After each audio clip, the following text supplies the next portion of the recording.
Hello.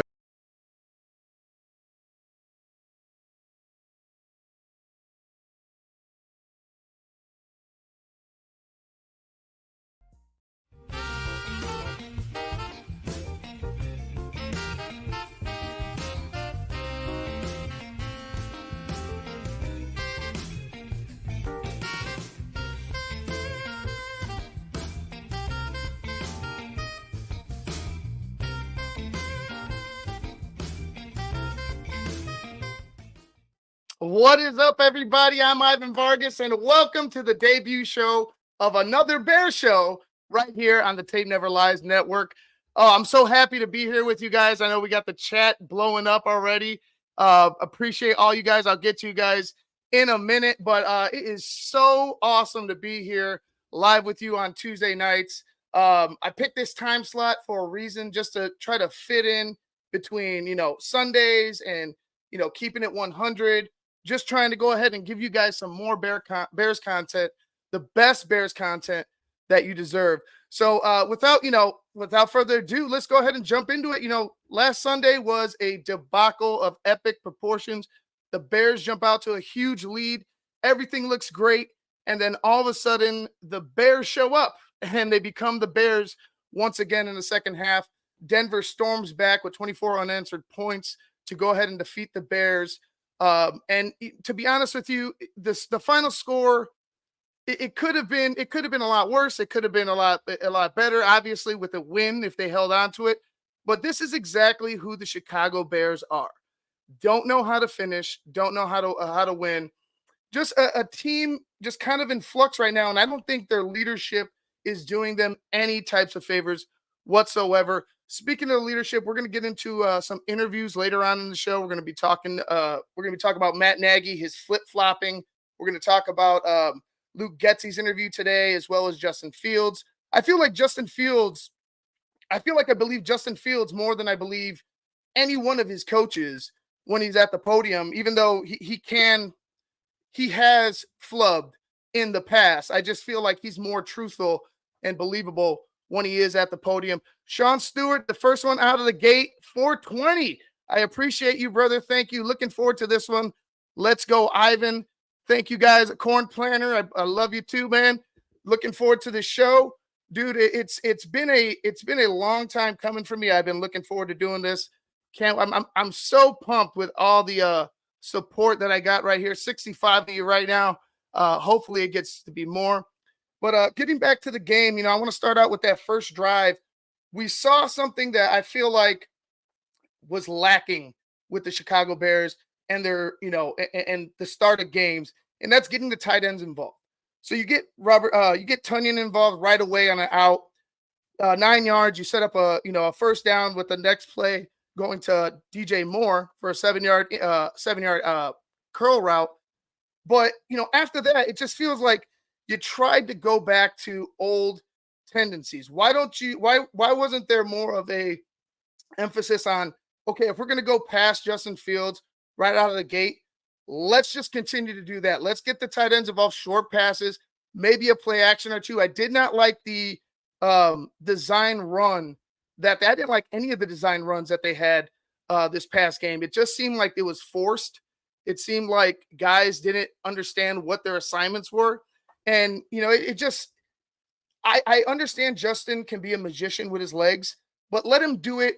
Let him improvise it. Don't go ahead and force it on him. Let him let him improvise.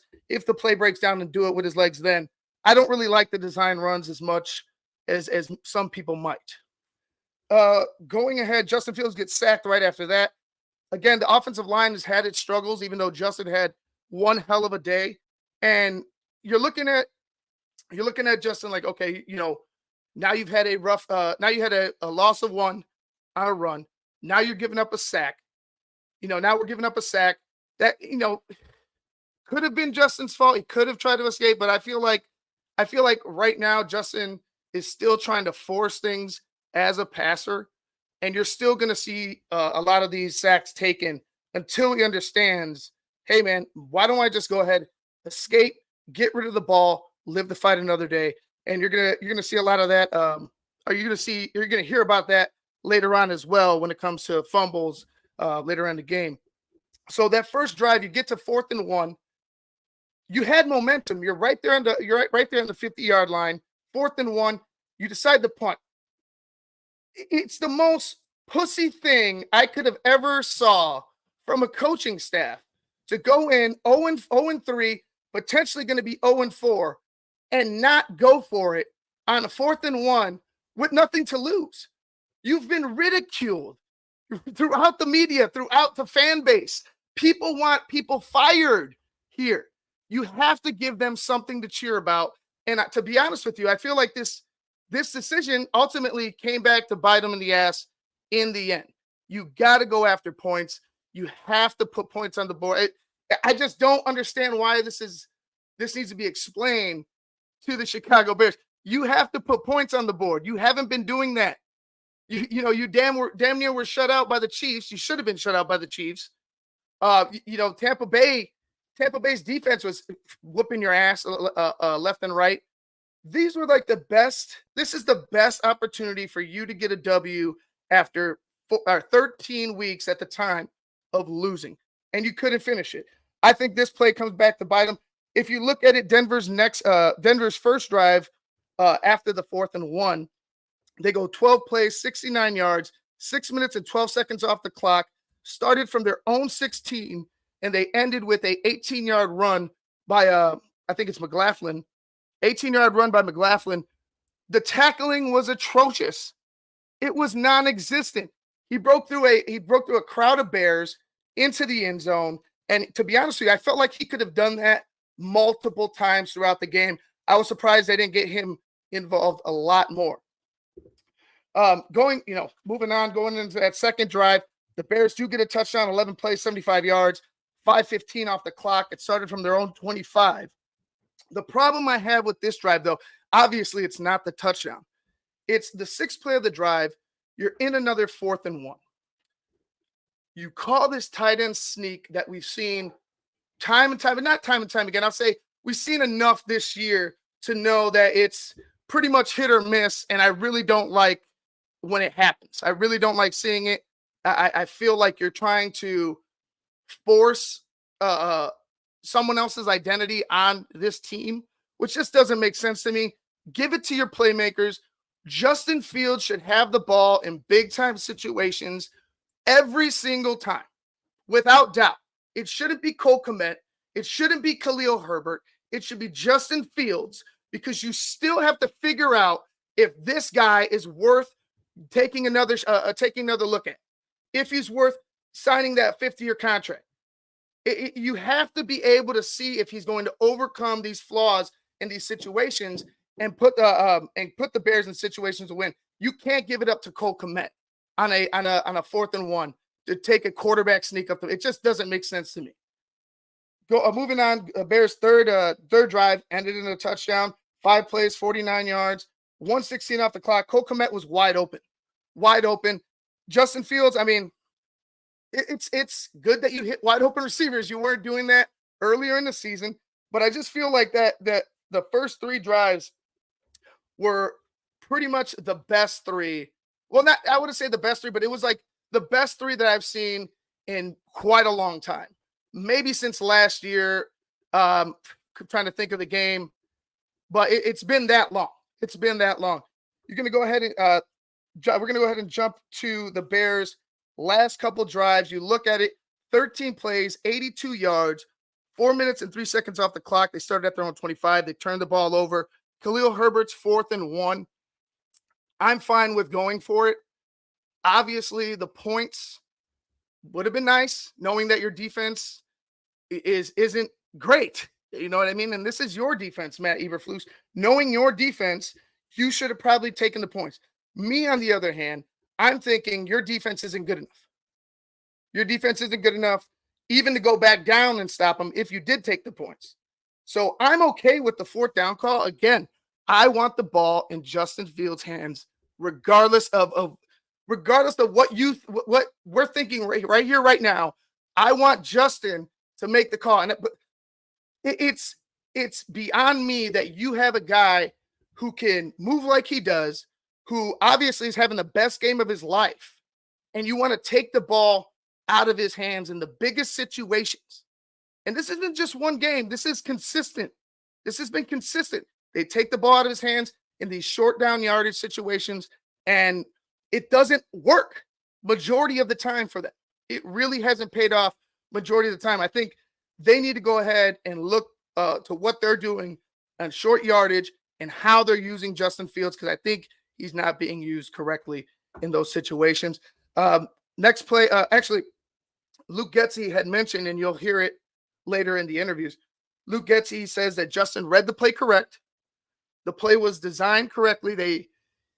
He said something along the lines that they knew the formation and who was going to be out there. And I'm just like, I get it. It's 4th and 1. What do you think they're going to do? They're going to stack bodies on the line. They're going to drop, 8 in the box, 9 in the box, and they're going to try to stop you, because running, well, not so much this year, but running was your best asset last year, and you're known as a running team, even though you have not done that up to, that point on Sunday.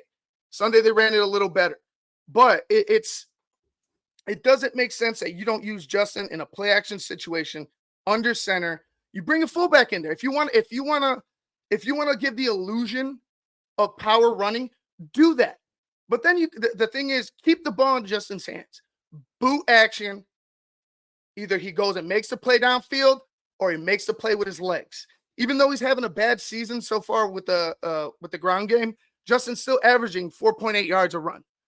I'm pretty sure if you get him out on the edge, get him out in space, Justin can make a decision to either throw or run. And I'm pretty sure if it's, if he has enough space between him and that and the yard line, he's going to go get it. He's a big enough kid. He was getting hit, not the worst that I've seen, but he was able to take shots last game that I was pretty concerned about him taking last year. There were some plays where he went ahead and he dove for the yardage. He lowered his shoulder, and those shots I was afraid of last season, but not so much this season. It's just he looks a little more confident. He looks like he's going. He looks like he's more aggressive when it comes to attacking in the run. But to me, again, it comes down to taking the ball out of your playmakers' hands on 4th and 1 in some of the biggest situations in the game. It just doesn't make sense to me. This last drive, 8 plays, 33 yards, 114 off the clock, started at the 25, ended in an interception, as we all know. My thing is that Justin had mentioned, it was Cole sticking to the rules, and Justin went ahead and he was trying to improvise. For me, it falls on you, Justin. You have to be talking to your guy. That play right there, you should have had Cole. Hey, Cole, I want this. You shouldn't have Cole make the decisions up there. If you want Cole to do something, which you obviously did, you need to go ahead in the huddle and be talking to Cole and say, hey, I want this right now. That, to me, that falls on Justin Fields. It falls a little bit on the coaching staff as well. But, Eberflus himself said that that's a communication issue between Justin and command. He didn't say it as such, but he says that's on them they have to get on the same page. So to me, I'm going to go ahead and default and say that's on the quarterback for not being on the same page with his receiver. So, it's, if you look at that last drive, or that 4th and 1, the turnover on downs, the second to last drive, it was just, it reminded me of the first drive, the very first drives of both teams. They go ahead, they punt. Denver drives down the field on a defense that can't stop a cold and gets a touchdown. Yeah, like I said, I'm agreeing with the 4th down call. I'm agreeing with going for it because Denver has the ability, everybody has the ability to drive down on this Bears defense on any given drive and put up 7.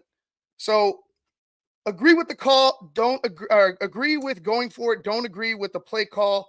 Don't agree with taking the ball out of Justin Fields' hands whatsoever. The play is Bush League BS. Yeah, I agree. I agree. to me, it's either they don't trust Justin or they really want to put their stamp on this season. It's one of the two. Because if you, like you said, you have a guy that could go ahead and pick up a yard as big as he is, go ahead and pick up a yard, pick up 60. If he finds a crease, he's picking up 60. He's done it last year. He did it. I just don't understand why he would not be a factor in these situations. Everybody smash the like button. I'm going to go ahead and bring in my producer. I know he's in the background, but a guy that's going to help me out. You guys all know him. You guys all love him.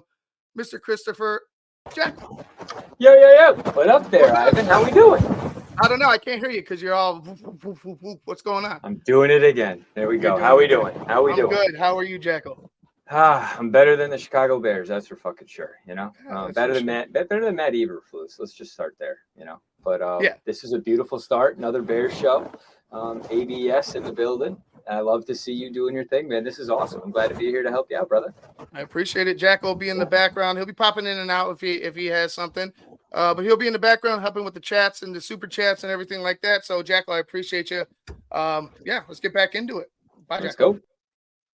So, we're going to go ahead and jump into the interviews right now. Like I said, just to finish off a quick point.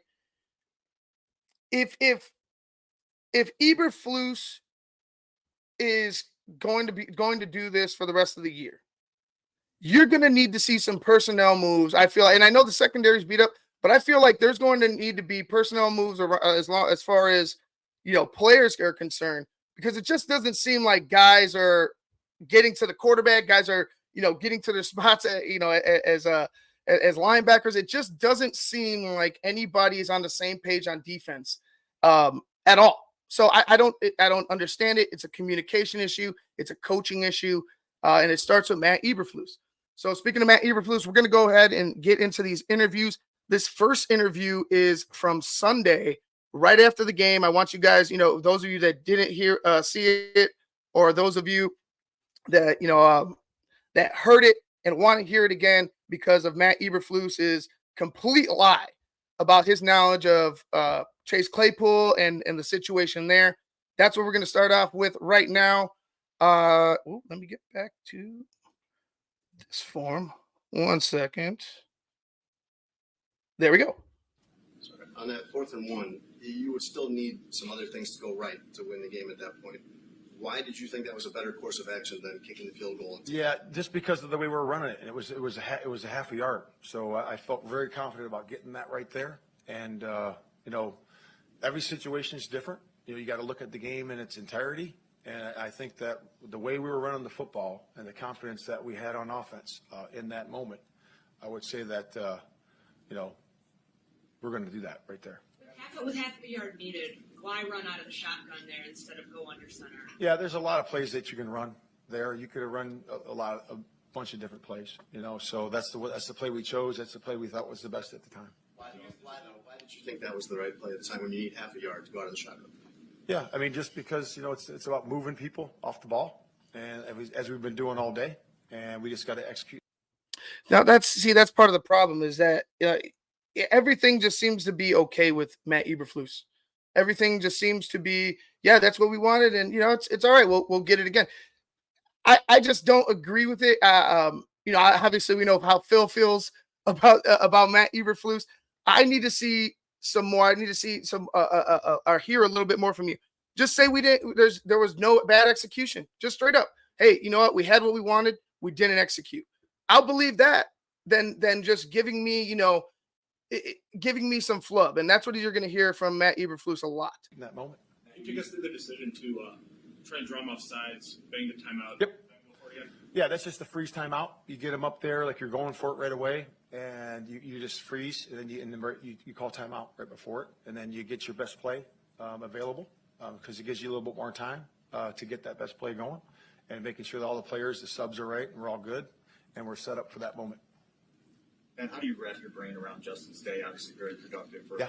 stretch, and then 2 fourth-quarter turnovers on top of it. Yeah, it was good. It was good. I mean, you saw rhythm, you saw timing, you saw that the receivers were in phase with everybody. It was just really good flow to it, and you could feel that. You could feel that during the course of the day, and excited about the running game. A lot of play passes in there I thought were really good. Getting Justin out of the pocket, using him, running him, and getting him out of the pocket on the move. So there's a lot of good things we can build upon going forward. And Justin did it. I want to go ahead and jump back to Justin real quick. Justin had the game of his career right now. So far, it was the best game I've seen Justin look, hands down, up until the fourth quarter. And to be honest with you, you can't ignore that fourth quarter. As good as he was, as much as he helped himself on Sunday, Justin Fields was the reason they lost that game. Justin Fields ultimately was the guy with the ball in his hands, and he wasn't able to deliver. And I get it. Like I'm advocating for him to be a big part in short yardage, a big part in every play, and I still want him to be that. But with all when it's all said and done, you didn't get it done, Justin. You didn't get it done. I wasn't going to vote for him for player of the week or player of the month. I just couldn't. Like, you took a loss. You were your throw was the interception was the icing on the cake for Denver. I just can't fathom myself going ahead and saying, yeah, you know what? Let's vote for him because he got his first 300-yard day. His first 300-yard day in a loss. It doesn't suit well with me. What is Chase Claypool's status as a member of your team? Yeah, so when you look at actives or inactives every single week, what we do is we, obviously evaluate, meetings, we evaluate walkthroughs, we evaluate practice, and we do that every single week. And then we declare actives or inactives based on that. And this week, Claypool was inactive. Was he not here today? He was not here. Did you guys tell him to stay home? No. He chose to stay home. No, he chose. What are you asking? Why is he not at the stadium today, like the other inactive players? I'm not sure. So it's his choice. We told him that it was a choice, and he's at home right now. See, this is part of it. Like, this is just such a clusterfuck. You're the head coach. I don't know. Shouldn't be coming out of your mouth when it comes to your players. Not know, like giving this, like, I don't know if you're trying to protect the situation or protect Chase Claypool or, I don't know what you're trying to do, but saying I don't know is the worst thing you could tell the fan base about a player on your football team. I don't know. It was unbelievable when I heard it. It's still unbelievable now. Was he aware that he was going to be inactive before he talked to the media on Friday? What's that? Was he aware that he was going to be inactive before he talked to the media on Friday, or did his comments play a role? No, we always make inactives right before the game. So did his comments Friday about being upset with how he was being used factor into the decision to make him inactive? Also, Justin had mentioned that they knew on Saturday that Chase Claypool was going to be inactive. Did not. Do you anticipate him still being with the team? Was this a 1 week inactive thing, or is he going to be on ice for a Yes, I anticipate that. Yep. You expect him in the building tomorrow? Yeah. How would you evaluate him? And, obviously he's been struggling this season. He's a healthy scratch this week. Like, looking back, there was a big trade last year with good news. Mm-hmm. How would you evaluate his performance with this team so far? Yeah, I thought the first week was he would agree with this, that could have been better. I thought he played better in Tampa and better the next week. So I think he's working to learn the offense and doing a good job with that. But again, we evaluate that every single week and give us the best chance to win, the guys up or the guys down. Matt, would you have preferred that he stay here today? What's that? Would you have preferred that he stayed here today? Yeah, I'm not going to comment on that. Matt, you guys had a lot of talent in the offseason. Yep. You had high expectations. Now you're 0-4. There have been obviously issues on the field, but do you believe that you've done your job well during these first 4 years? When you're 0-4, no one's done the job well enough, right? That's just the facts, right? Obviously. So results business, and we have to do a better job collectively as a group. And again, we're working hard to do that. And I thought the guys put a better step forward, coaches included, and players, of putting our players in position and then executing. So I thought that was better today. Just listening to him, it really grinds my gears.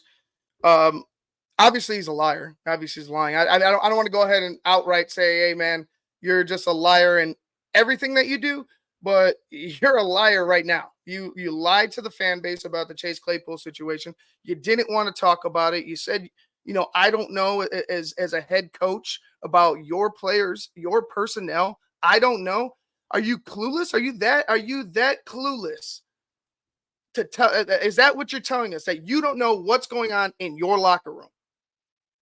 It's unfathomable to me for him to say that. We're going to get into more. We'll get some more Matt Nagy right now. This is from Monday. This is him walking back those comments. And, again, all he does is talk a big game.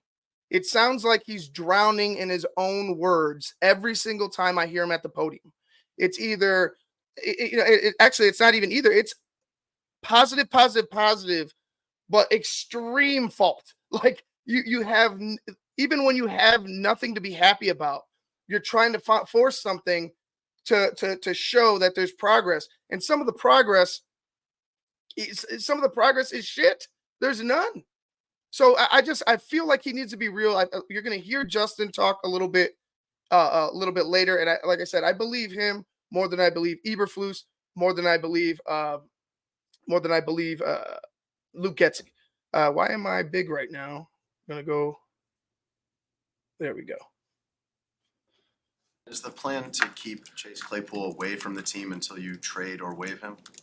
Yeah, right now we're just having him stay, not be in the building this week. And then again, Ryan does all the trades and transactions, and we'll decide that as we go forward. Why keep him away? Why keep him away from the team right now? What is the rationale behind that? Yeah, we just feel that's the best for the team. Why? Yeah, it's just like we said, if we're in the building, we feel that's best for the team. And really it comes down to this, when you're evaluating players, right, in meetings, in practice, right, and in walkthroughs, all those things, it's important that you evaluate the entire body of work, right? And we just feel that right now Chase is going to be out of the building is best for our football team. There's almost no scenario. See, it goes back to the secret squirrel. Don't film at training camp. We have to have everything real fucking private for all the fans. Like, let down the fucking guard for a second. You have real problems that you can't hide from the media, from your locker, from any of us as fans. Just be real with us. Be 100. And it doesn't bode well for Matt Eberflus, even though he should be called Matt Nagy at this point, because it looks like this. All I'm hearing is the same shit. But you cannot go ahead and put up a wall to a fan base that's ready to have your head. It's just it just goes to show you Matt Eberflus is the best yes man for the job. And it was Ryan Poles' decision, but Ryan Poles got his best yes man for the job, and that's just a fact. Scenario where a team would do this unless that player was done with that team. Is that the case with Chase, that he's not going to play for the Bears again? Well, he's not going to be in the building this week, so he's not playing this week. So that we'll see where it goes from there. And again, like I said, Ryan handles all those trades and transactions, and we'll see where it goes. Where's Ryan at? Bring Ryan out too. I want to hear Ryan. Some possibility that then you would have him out of the building. You would tell him not to come to a game. You'd have him out of the building, not to go to another game, and he would somehow be on the team again at some point and play. All I'm saying right now is that he's not in the building this week.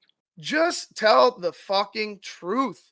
Just tell the truth. Hey, Chase wants another direction. We're going to go another direction. We're going to focus on the guys that want to be here in our locker room, that want to be here helping the Chicago Bears win. If that's not Chase, just tell the truth. There's no need to be secretive right here. Chase laid his own bed. Chase wasn't private when he said, no, you aren't using them correct. Just be real. What transpired this weekend when you informed him he was going to be inactive? Meaning what? What transpired? Something obviously flared up to the point where he was separated from the team for the remainder of the weekend. Yeah, I would just say that we wanted to. We thought it was best for the team. In terms of transpired, what transpired is that we informed him he was inactive and he was not going to be with the team at the game at that point. And then we informed him this morning that he was not going to be here this week. What was his response when you told him he was going to be inactive, and was that here at House Hall? It was over the phone in both instances, and his reaction was, we'll keep it there. It's between me and him. It's obviously a part of this, obviously. It seems to be triggering your decision to separate him from the team. Why not provide more clarity on what his reaction was to explain why there's this sudden divorce and separation? Hold on. Because it's a conversation between us. I got the corn. That'll be an 8. That'll be an 8 right now. I haven't hit boiling point, but it's getting there. Me, him, and Ryan. You should be able to give the factors for why you made the decision, though. Why did it get to this point with Chase? Yeah, I would just say that, what we think is best for the team and how we operate here as a football team, with the Chicago Bears, when I came here day one, right, I talked about, being on time, being respectful and working hard. And that to me is important for every individual, if it's a staff member, a player, or a coach. And that's where we are. And we feel right now this is the best decision for us. I feel like that answer Is he not indicates those doing are the those issues things, with Matt? Chase. Those are the issues then? The ones you just listed? I'm just saying that's if we have a standard for that. We have standards for that, and if those standards are met, then everything's good. If it's not, then it's not. What did you think of? Okay, see, so you gave us a bunch of bullshit to get to that point. You could have just said that, to be honest with you. He could have just said that. Like I probably would have accepted it. Not what I wanted to hear, but probably would have accepted that instead of the 5 minutes of bullshit he gave us, telling us it's pretty much saying it's a private matter. It's not a private matter. Your player wasn't suited up, and then all of a sudden, like, he's ready to go. He's a healthy scratch, and nobody can answer a question. About him saying at his locker on Friday that he doesn't think that he's being used optimally, that he's not being used correctly. Well, I would just say that, when we're in the situation we are, we got to find ways to find ways to get things done, right? So that's a player, coach, and everything. I really have no reaction to that one way or the other, but I will say this: we got to find ways as players and coaches to put everybody in position to succeed. Matt, Tyke has talked to us about finding the right buttons to push with Chase. How frustrating has it been for you as a staff to try different things with them and obviously not break through? Well, I think when you have when you invest in somebody, right? We invest in all of our players, and I think that's important to find their role. That's our job as coaches, and that's our job as, personnel guys, is to say, hey, this is what this role could be for this particular player. And then we got to do a great job as coaches putting them in those positions. And that's what our role as coaches are. Man, when you guys practiced Wednesday, Thursday, and Friday, was Chase in his normal starting wide receiver role in those practices? Well, leading up to the week, right, we talked about evaluating each player, right, and talking about, details, right, of their position. And we talked about a lot of, with the position coach, right, and then having each position play their best game. And that was the challenge. And there was a lot of guys rotating in different spots. We were going to evaluate that week based on this week alone, and also the weeks prior. The body of work does matter. And we were going to make a decision for inactives or actives, on Saturday. Why were the conversations over the phone as opposed to face-to-face? Right. What's that? Why were the conversations over the phone as opposed to face-to-face? Because of the time of day. Because of the time of day. When it's done in the morning, players aren't in the building early, so it was done over the phone. So you couldn't have waited for him to show up and get to the building and just be like, hey, come into the office? Yeah, I don't know. It's bizarre to me that you as a head coach can't tell your player when he shows up, come to my office and don't. You have to have some balls here, Matt. You have to have some balls here. I don't understand why it was done. Look, I would rather have known even if I'm Chase Claypool, I would rather know that information face to face than over the phone. It just, to me, it's a very scary way to go about your business. After the game, you said you expected him to be here today, and then obviously this morning something changed. What did change between the end of the game and this morning? Yeah, just visiting Ryan and I together, visiting that we just thought that it was best interest for us to have him out of the building this week in a short week. Matt, yesterday you said that Chase was it was his choice not to be at the game, and then the team clarified that it was the team's decision. Why did you say that? Yeah, well, the team clarified it because afterward I told them that I was not clear on it. So I told them, hey, we need to clarify that. I was not clear. It was after the game, right? So after the game, I'm thinking about a lot of different things, and again, I wasn't clear on it. So we had the team put it out that that's in case was the case of what I stated today, set the record straight. You weren't clear, my ass. You were fucking dodging the question left and right with the lies that you were spewing. There was no misunderstandings. There was not. He said it clear as he said it twice to you. You even asked him, "What's that again?" Don't give me this innocent, that's what it was. That's all I know. Don't give me the palms up approach, Matt. Like, spare me that shit. They asked it clear as day, and you bullshitted your way out of it. All your years of coaching, about how many times would you say you've had a team ask a player not to show up for game day? I don't know. Have you ever done that before? Have you ever been a part of a staff that told a player not to come?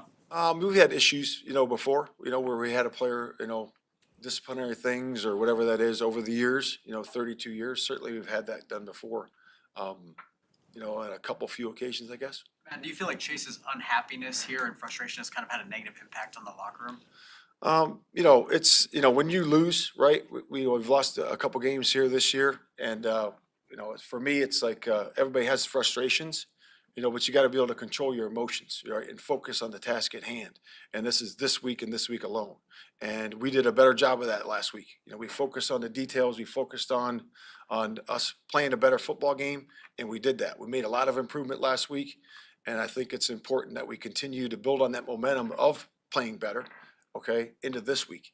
And that's a singular focus we have to have. That was from Monday. Again, he continues to give you the politically correct answers. He doesn't want to be truthful with certain things. They don't want to be open with you. There's a disconnect, I feel like, between in communication between them and what them and the media, them and the fans, and what's going on behind closed doors. It's very hard to trust anybody. Very hard to trust anybody in this organization still. Also, Claudio had brought up a picture. I don't have it up right now, but he sent it to our TTNL production group, and it was a picture of the higher ups in the Bears organization. And obviously, you have the coach. You start owner, president, GM, so on and so forth. There's a special advisor role that is surprisingly been taken up by one Ted Phillips, which I just, to me, it scares the shit out of me. I don't know how true it is. Claudio, like I said, I will have to talk to Claudio about it. I have to see where he found that, but it scares the shit out of me that nothing has changed and they're just going to masquerade the bullshit even further. They're going to go to the extreme lengths to go ahead and continue to do what they've been doing for a long time, and that's screwing us over as a fan base and not winning and not doing the correct things that they need to do to be a franchise that's respected in this league. It's just the way it is. On Justin's two shorter touchdown passes, the second one to Cole rolling out near the goal line, and the one to Khalil. Obviously, both had a little bit of improv and some playmaking flair. On each of those, what was your vantage point on some of the things he did well to make a play in the moment? Yeah, the Khalil one was pretty special, right? Just like mostly everybody's playing us, protecting the edges of the defense, and he did a great job of pulling up, reacting to it, and then creating space and time, right? So that's, you get in those low gold zone areas, and we talk about that all the time. QB's extending plays, or I would imagine half the scores in the league come from that. And so him able to do that, create some extra time, get some space, get the defense running a little bit, that was a really cool play to see. And then the Yeah, he is always smiling, and it just pisses me off because you're 0-4. Your offense shit the bed in the second half. You scored 0 points in the second half or excuse me, I'm wrong. You scored 1 touchdown in the second half, and that was it. That was it. 28 points. You were done. That was your day, and this guy continues to smile. It's tragic what this guy, how he approaches, himself. Like if I'm up there and I'm 0-4 and my offense has struggled, you're gonna hear you're not gonna hear me be overly, angry or aggressive, but you're not gonna see my ass smiling and joking with the media and just giving you the, oh, you know what, everything will be all right, sunshines and rainbows. It's a bullshit way of doing business. Here we go. The cool one is just, we talk about small growth every single week. That's a good example of him playing the play to the end, trying to run to the pylon, and then making sure that he's keeping the pass run option available until the last second. How do you guys take momentum from Justin's 335 yards, some tight window throws against a defense that statistically isn't good, but how do you take that game and build off it? Yeah, it's the part of the next step, right? We got to make sure that we can consistently execute. That was a good example of overcoming a couple critical errors too, right? The penalties part of it was an issue that we can't seem to get rid of just quite yet. We were able to overcome most of those, except for the big one at the end. And so we got to make sure we knock those out. But the execution part of it, the communication part of it was all pretty crisp, and therefore, give Justin an opportunity to go and play at a high level. Hey, Luke, on the 4th and 1, after you guys take the timeout, is there any debate still on the sideline at that time on whether or not you guys are going for it or kicking the field goal, or is it all trying to come up with the right play to convert the 4th and 1?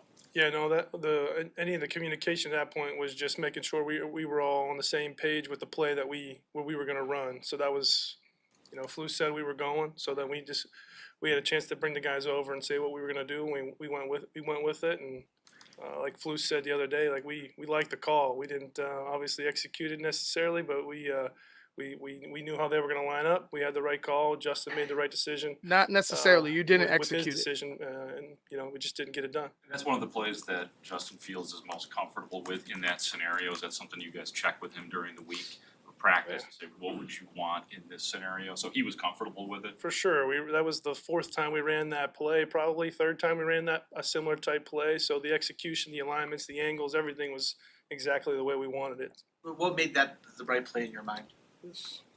Well, it was, it's the play that when you have the defensive line the way that they were aligned, and we knew what the structure that was going to be like, we wanted that run scheme, and it still takes us doing the job, and we didn't necessarily do the job to get that one done.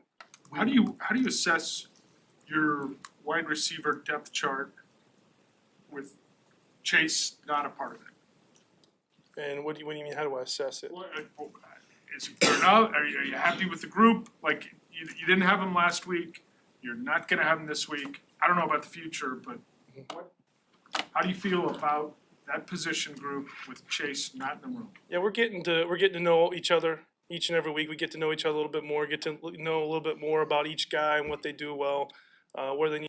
This sounds like shit that should have been done in training camp, like getting to know each other, getting familiar with your teammates. Like that's don't give me that shit. Like this is another non-answer, beat around the bush type of a response by Luke Getsy to a question that I think is legit. Like how is your receiving core responding to a guy that was supposed to be a part of them, was over there taking pictures in the United Center when they got DJ Moore? It was, Bowles, they had Mooney, him, Claypool, DJ Moore, Fields.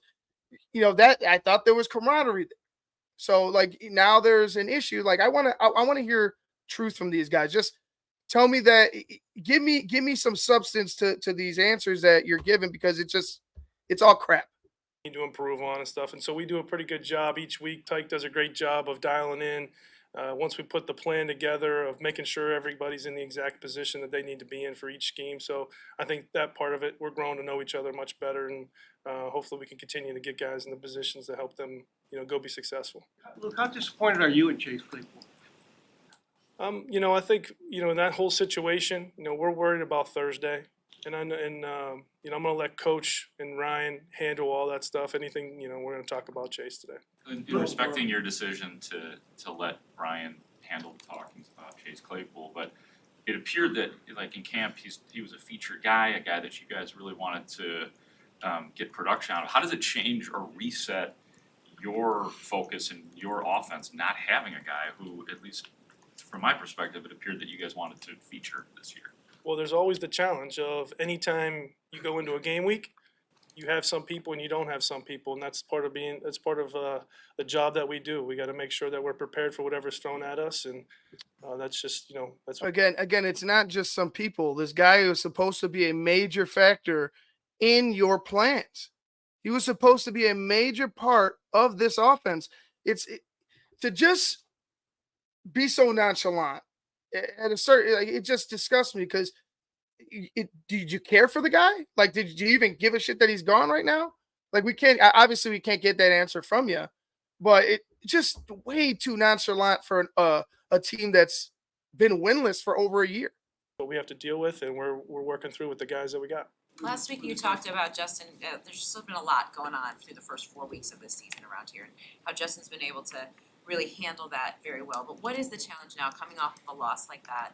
Quick turnaround. You're now missing a player on offense. For you as the coordinator to kind of make sure morale stays high, everybody stays on the same page moving forward.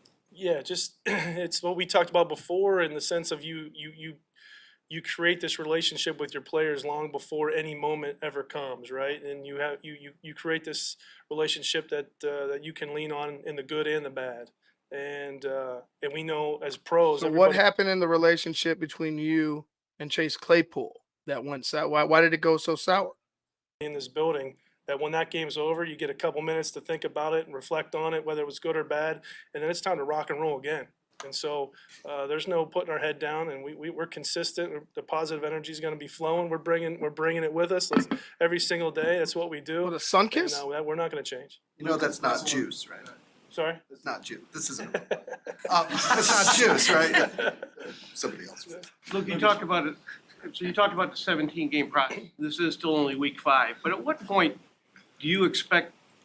Can this offense not have the problems that it has in the fourth quarter, like the miscommunications or the penalties or the missed block? At what point will it be able to convert these things where if it does happen, it's kind of a red flag that, hey, there's a problem?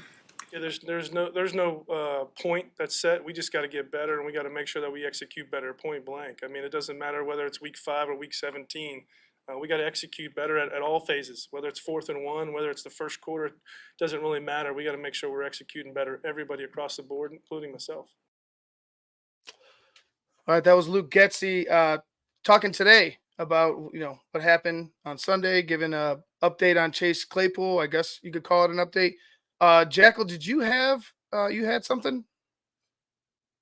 You're on mute.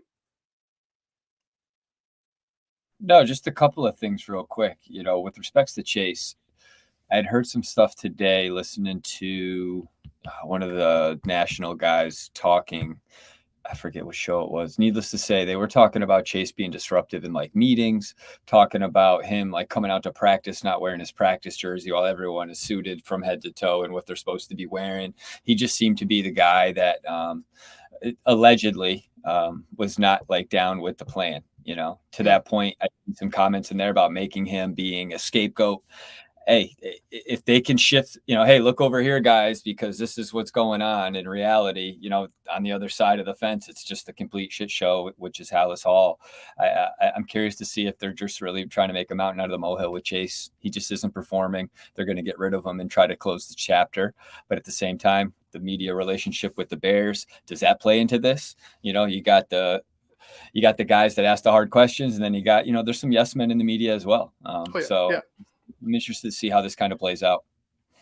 Yeah, to me, it just boils down to it boils down to the coaches not being, the coaches not being on the same page with the players. Obviously, the GM, I feel like the GM's not on the same page with the coach at this point. And, Kevin Warren was at the game on Sunday. He was at the game. I want to know what the hell you're thinking, Kevin, because when does the embarrassment sink in for you? Because for me, being a 34-year-old who's loved this team for as long as I can remember, there hasn't been very many times where I'm overjoyed and the team could do no wrong. There's been plenty of times where I'm embarrassed to say I'm a Bears fan. And I'll keep saying it because I love the damn team. But there's plenty of times where it's like it's hard to watch the product on the football field. And right now is one of those times. And I know he hasn't been here very long. But this cannot stand on any level, professional level of football. This is something that even if you are coming in very fresh, very new to the organization, you have to smell the shit coming in through the door, because it's been said throughout the city of Chicago, throughout the national media, the Bears don't know how to win. They're a bad run organization. Their coaches are incompetent. It all just sucks. So I want to know where Kevin Warren stands in all this. And I doubt we get a Kevin Warren press conference anytime we will on Friday soon. if they fire everybody. If they if they get blown out by Washington, I don't know what else they could do. I don't expect any firings, but a real organization would have made some moves. If you listen to Mike Tomlin, hell yeah, there are going to be some changes. It's going to be changes. Absolutely. If you listen to Matt LaFleur from the Green Bay Packers, you know what I'm saying? Like if you listen to even Brian Dable, these guys responding to losing it's different the way the Bears respond to losing. Your culture is losing and you're accepting it. That's why they're the silver lining franchise. Exactly. That's why there's nobody that has balls put in a position of power there. Because because of what happened with Ditka and Michael McCaskey, because of the fear of putting somebody in there that's going to tell you, hey, shut the fuck up. This is my team. I'm running it this way. We're doing it this way. That's what it is. That's what it is. In my opinion, that's what it is. Did you have a clip for us? Yeah, I do courtesy to the smartest man. Shot over a little video clip of Mr. Poles, and he said DDP. But the fourth down reaction, I think it's just kind of a microcosm of how I feel the front office looks at how this current situation is with the team. So I'm just going to let this run real quick.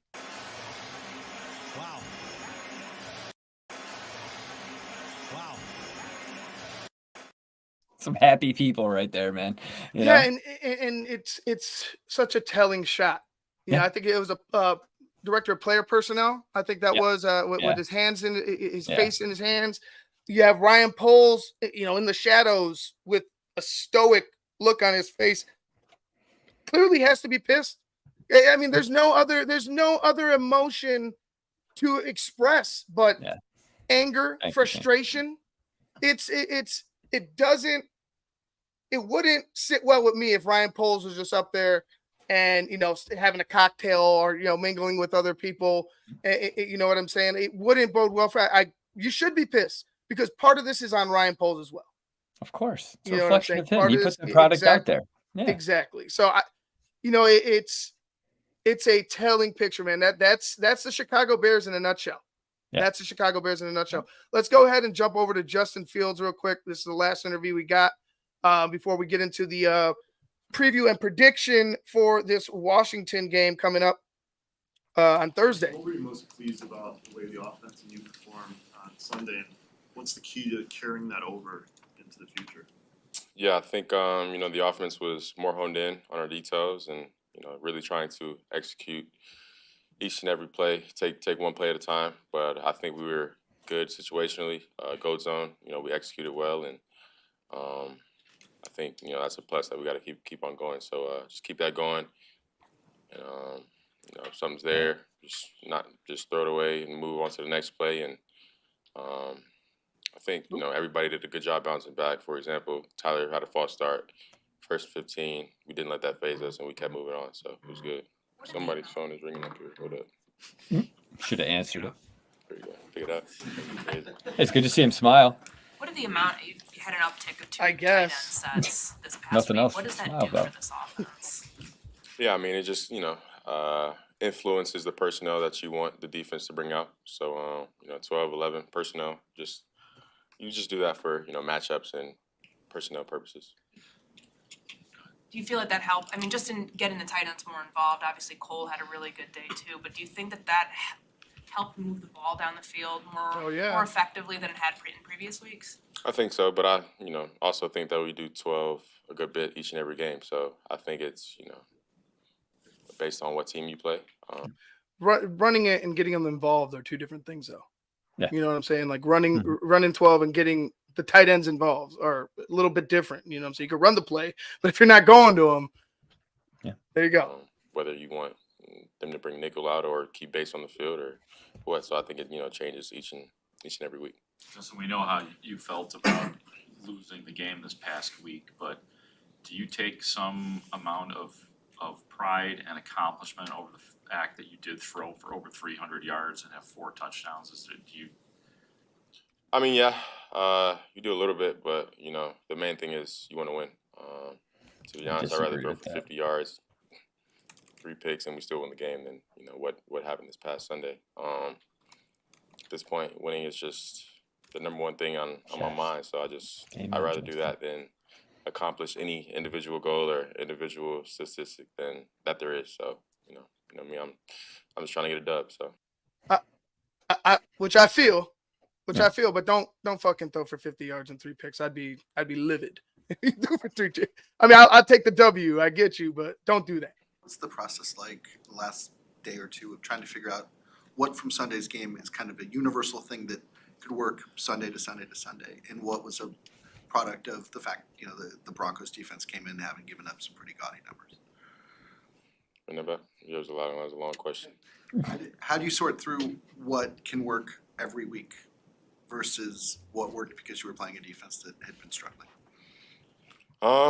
These are NFL players. That's a complicated question, but, you know, to kind of simplify that, I think you can look at what we did. You know, how guys went up. Like, for example, DJ making a contested catch, how guys were on, you know, the details, how guys ran the routes at the right depth, how the line protected. You can carry that over. But scheme-wise, you really can't because we know, you know, most teams do. Should have asked him, why couldn't you carry it over into the second half? Everybody's talking about carrying the shit over into the next game. Let's talk about carrying the shit over into one half. How about we just do 4 quarters Let's of it? Focus on 4 quarters of football here. Things differently. So you're also going to have to change things up offensively to, you know, try to attack the defense the way, you know, they can be attacked in a way that, you know, you can score points on them. But you were about to do a follow-up question. What you did on Sunday, do you think that is closer to what your offensive identity is? I do think we, you know, took a step closer in finding our identity as an offense. So, you know, that's always a positive to get. But, I mean, yeah, we just have to keep working hard and, you know, keep getting better each and every day. You know, this week's a short week, so really got to lock in mentally because we don't have the same amount of days we do to lock in on the game plan. So, you know, guys are locked in mentally, a lot of walkthroughs, and we just got to lock in and get the body right, and especially the mind for, you know, this game coming up Thursday night. Justin, when you study Washington and you see their 2 defensive tackles, what has to go right for you guys to keep that from ruining everything? I mean, yeah. I mean, they have a pretty good front 4. Not their D tackles, of course. We know they got Montez and, you know, Chase on the ends. But I mean, yeah, guys are just. This will probably be the most dangerous front. And I'm probably going on a limb here that he's seen since that Eagles front last season. And to be honest with you, like, you know, I'm hearing like how the Bears were in. I forget how many 1-score games last year. Was it 7, 8 1-score games last year? The Bears are right there with the Philadelphia Eagles. You know, going into this week, the Washington Commanders, they just played the Eagles. They gave them a hell of a run, similar to what the Bears did last year. You know what I mean? In the Eagles Super Bowl run. So for me, like I could see, and I know I'm a little off track here, but for me, it's like it's this team could be got. You know what I'm saying? I don't think anybody except for the Chiefs on this schedule was a team that was just unbeatable, in my opinion. So I feel like, you know, with all the flaws, this team right here on Thursday could still get got. Have to be great on double teams, sustain blocks for a long time, and really just protect. So we know everything kind of starts with the O-line. So you know, they know that, you know, they're going up against a talented group, but, you know, they're excited because it's an opportunity for them. And I didn't say we're on the Eagles pace. I said we were keeping up with them in that game last year, similar to what the Redskins or the Commanders did this past Sunday. So it's and we were worse last year apparently. You know, showcase what we can do. I haven't seen that. That you wanted Chase on this team. What's your reaction to him being gone another week? You know, it sucks, but, you know, at the end of the day, can't control it, and got to go out there with the guys that we have and execute like we did this past Sunday. So, you know, wish nothing but the best for Chase, and you know, I think he knows that. You know, he kind of messed up by kind of saying that, but, you know, wish nothing but the best. He's a talented player, and he's a great person. Has a good heart, and, you know, works really hard. So, definitely gonna be staying in touch with him regardless of what happens, and wish nothing but the best. They messed up saying. Justin, do you think he'll be back at some point this season with the Bears? That's a question for Coach Flus and Poles. I don't make those. It should be a no. When you say it should be a no. Messed up in what he said, are you talking about? Talking about the media, how he just said no. You know, he's talking multiple times, and he really tries to avoid the media. So, you know, that day y'all just caught him, and, you know. And of course, I think, you know, if he got asked that again, or if he, you know, wish he could take it back, he would. But of course, he can't. And he knew what he was doing. You know. Yeah, he knew what he was doing. He had a shitty smile at the end. Correctly. That whole exchange on Friday. Yeah, that exchange on Friday. Yeah. Do you think that factored into being inactive? No, Coach told us that, you know, that one thing didn't factor in for them. It was numerous things. I'm not sure what that was. Bullshit. Like I said, that's more of a question for him. I don't make the decisions, but, you know, I'm just saying as a whole, just the drama it caused, just, you know, all the big media stuff. I know if he could take it back, he definitely would. So Justin, it's only 4 games into the season. We've had a lot of conversations like the one we just had about Chase. How challenging has that been for you as a leader to kind of navigate all of this, not only not winning on the field, but then the stuff that happens off of it? I don't think it's as challenging as, you know, it may seem from the outside. I think guys in here have done a good job, you know, managing, you know, and blocking out the outside noise. So that's kind of been good to see. And we just know, you know, we just try to focus on what we can control, and exactly that's what's going on in here, and that's, you know, getting ready for Washington and getting ready to play. So as much as y'all think it does affect us, as much as the media thinks it affects us, you know, I know the guys in here are solid. You know, they bring the same mentality each and every day to work. So definitely proud of those guys, the way they've handled everything, and the way they work through everything. How much pride do you take in what you and CJ Stroud did this past week, and the opportunity you guys have as the only two Ohio State quarterbacks in the league to change the narrative around the success guys from Ohio State have in the NFL? Yeah, you know, I'm proud of my boy CJ. Knowing him from high school, you know, it's just been, you know, cool seeing him grow up, you know, be the. You're talking about CJ. CJ Stroud. So that was pretty much the gist of the Justin Fields interview. Like I said, I feel like Justin is more honest, and you get more of what's real from Justin than you get from his coaches. I don't know why. Again, the secret squirrel, hide everything. Don't be, you know, a little bit transparent. It is live and well in House Hall, but it is. I don't think that's going anywhere anytime soon. All right, now we're going to go ahead and jump into our preview and predictions. We'll just go right into the predictions. We'll skip the preview for now because we got to go ahead and jump in. Get ready for Keeping It Fantasy. Yes, sir. Coming up here at 9 o'clock, I'll be giving you all your fantasy updates and news and picks that we got. Week 5. So on and so forth. Getting ready for week 5. But Jacko, I'll let you go first, man. Thursday night, Washington against the Chicago Bears in Washington. Who you got? The dreaded Thursday night matchup, that good old TNF Thursday night football. You love to take the Bears, but that defensive front for the Redskins or the Commanders or the football team, whatever the hell they are. I see like a 28-10 game with the Redskins. Just Sam Howell. They have receivers that can get out and make some plays. I think the secondary being depleted in Chicago's is troublesome. I think that group is better than Denver's group. And, I also think Sam Howell could probably be playing better than Russell Wilson. So I could see the Commanders hanging a number on the Bears Thursday, just due to the fact that they're undermanned. Injuries, they do get Tevin Jenkins back, but I'm looking at 0-5 and being a Black Friday come October 6th for the head coach. They will. Yeah. So firing for, 28-10. Maybe if they put up 40, I could see him definitely getting fired. You'd have, at that point, you'd have to be like, all right, dude, your defense is shit. Your coaching is shit, and teams keep putting up 40 points on you. Yeah. Like, he's going to give up at least 25 points because that's what they do every game. Every day, every game. So it's like clockwork. Yeah, it's just unfortunate.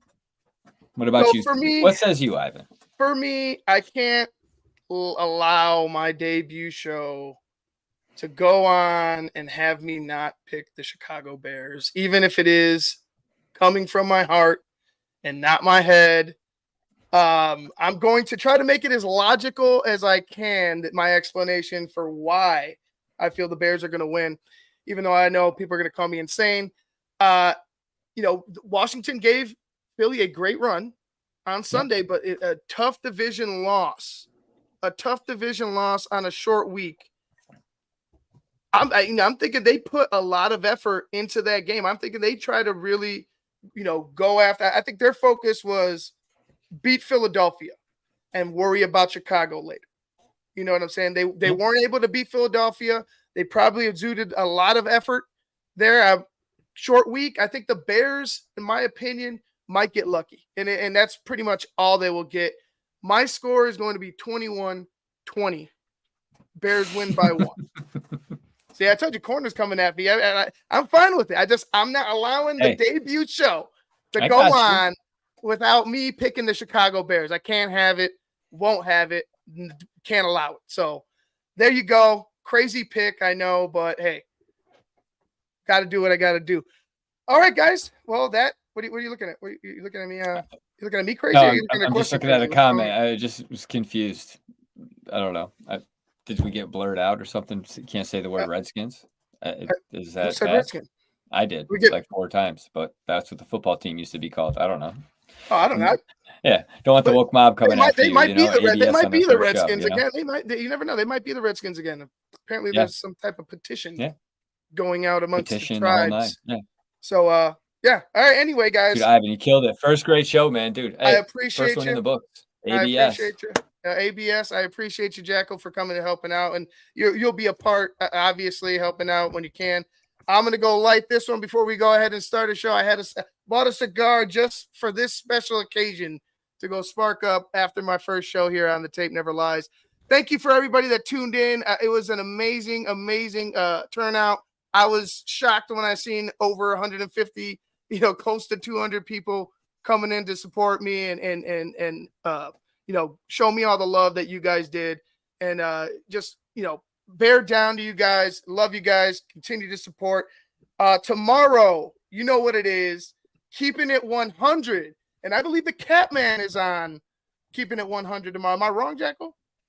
Shane, can you? That is correct, sir. That is correct, sir. Oh, it is. Okay. All right. So David Kaplan from ESPN 1000 will be on the show talking Bears. I'm sure it's going to be a fire of a show. And then Cars Keys will not be on Thursday because the Bears will be playing. And then obviously you got BHL right after the game on Thursday night. Guys, I'm overjoyed. I'm floored with the turnout. Happy to have everybody here. Appreciate all of you. And you know what? We'll see you guys next week. Make sure you go ahead and jump over in a couple minutes to check out me and Jackal again on Keeping It Fantasy. Get all your fantasy updates. Appreciate you, Lady C. Anyway, we're out. See you in a minute.